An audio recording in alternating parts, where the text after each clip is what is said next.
The other people might look to you and say, hey, that is something for me to look at. It's something for us to look at, because in Santa Fe, they fought against the consolidation.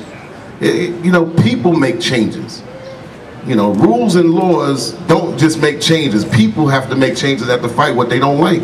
If you think somebody else is going to do it instead of you doing it yourself, then all of a sudden it will be swept upon you, and you might get swept into the undercurrent of whatever's going on now, and that's mass takeover by corporations. I hear that the Hutton Group is in Florida, connected to, you know, the Bush regime.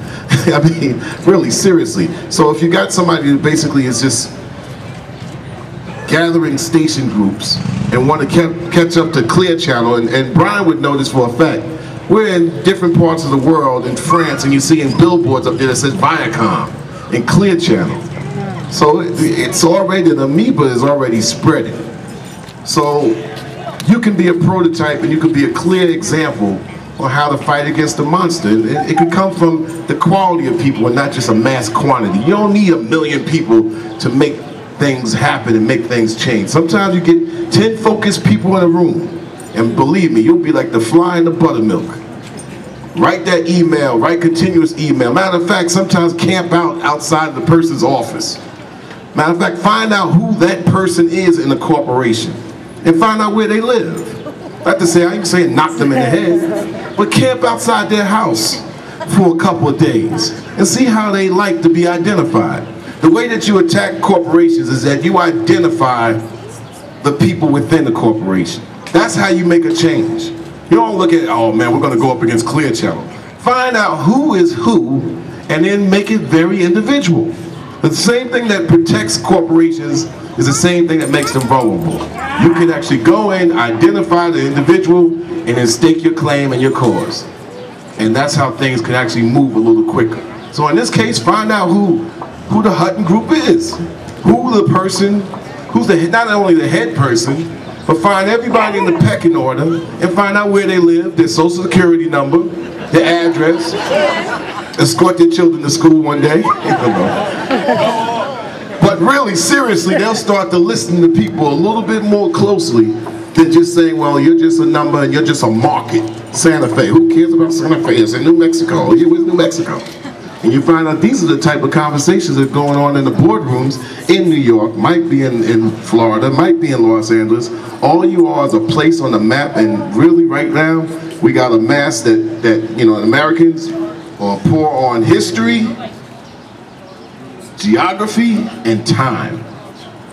So if you have your history together, your geography together, and time, you can put up enough of a cause and a rally to make them actually make the machine come down to the rage, so to speak, all right? So myself and also Brian, we're coming back in town August 10th. All right, we're gonna play out here because we like playing markets that we can, as long as we get there, we can make it happen. I think Brian's also gonna talk. And I'm gonna send some CDs, and Brian's gonna tell you where to pick some up and just pick some up and just take them on home and all that, and I'll sign them when I come back. But Brian's going to speak. He's the superstar here. He says, but I'll send him in because I was going to have him today, but I said, wow, I don't think I was supposed to have him today. So I'll send him in, and he'll give you further instruction. But I'll go out there and shake everybody's hand, and if you think it's important. And but keep your focus, because the minute you become unglued and unfocused, then things happen in boardrooms and in conference rooms that really move very quickly, and all of a sudden you'll find out when you switch on the radio and you'll say, oh, they did it anyway. You know, as you sleep, things are all in process, because there's situations that operate solely on money. And if money is their God, I tell people this all the time. You can't go anywhere in the world and find that you can exchange money equally depending on that particular country. So how can it be your God?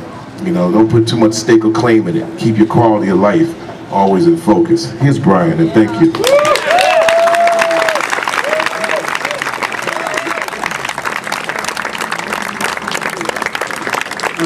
Yeah, thanks, Joe. Just one quick thing, you know, because I can't say anything after this, man, but an issue for me is, I moved here to Santa Fe to get out of New York, okay? I love New York for the reasons that New York is lovable, but quite frankly, I have a young daughter. It was time to get out of that area. And I looked for a quiet place, not too much sex and drugs and blah blah blah on the television. Well, that's on the television anywhere you go, but just everywhere you look. So this seemed like a nice place. But Chuck and I have been all over the world, and we've been to countries that have recently come out of conflicts, studied countries that we've studied, you know, when we're all in school, behind the Iron Curtain and all that stuff. And this, to me, is an issue of security. I keep pushing this national security thing.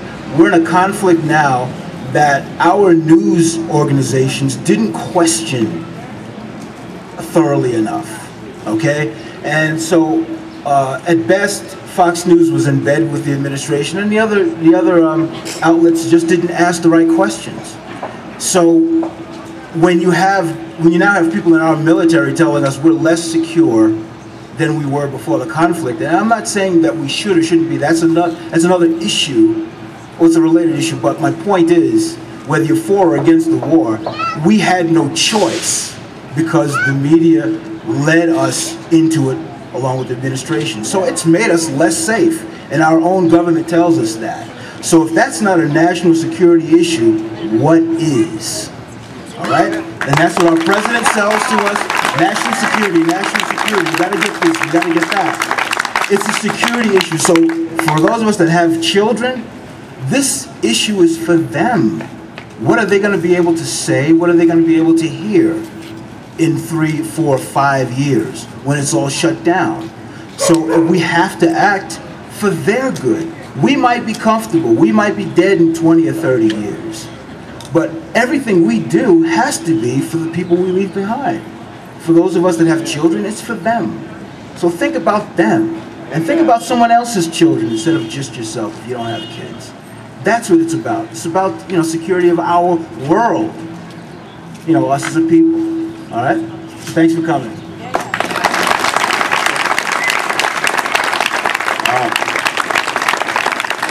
I'd like to also add to the fact that, you know, we're getting to a point where people want to be talked to, and they want to be able to have conversations with human beings, but if they're not able to, radio is a beautiful place for it to be an alternate to having that talk and having that soul to be expressed and spread.